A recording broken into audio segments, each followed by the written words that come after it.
एका छोट्या, शांत गावाच्या टोकाला एक जुनं, मोडकळीस आलेलं वाडं उभं होतं, देशमुख वाडा. गावात आजही म्हातारे लोक कुजबुजत सांगतात. पेक्षा जास्त, त्या वाड्यात जो रात्री जातो, तो परत येत नाही. एक दिवस अमोल नावाचा धाडसी मुलगा हसत म्हणाला, भूत भूत काही नसतं रे. उद्या मीच जाईन त्या वाड्यात. दुसऱ्या दिवशी मध्यरात्र झाली. घड्याळाने 12 वाजवले. हातात टॉर्च, खांद्यावर बॅग, आणि मनात थोडी भीती घेऊन अमोल वाड्याकडे निघाला.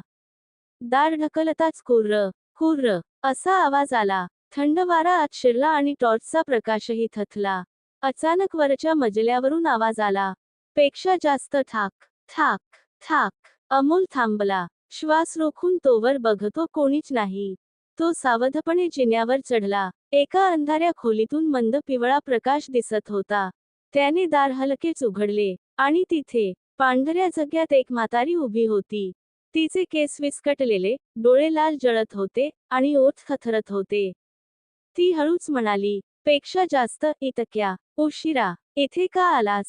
अमोल मागे सरकला, पण दार आपोआप बंद झालं. आता संपूर्ण वाडा अंधारात बुडाला. फक्त त्या म्हातारीचे डोळे लाल चमकत होते. बाहेर वाऱ्याचा घोंगावणारा आवाज, आणि आत अमोलची किंकाळी.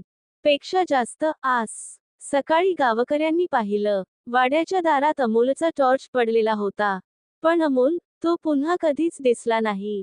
त्या दिवसानंतर देशमुख वाड्याच्या आसपासही कुणी जाण्याचं धाडस केलं नाही.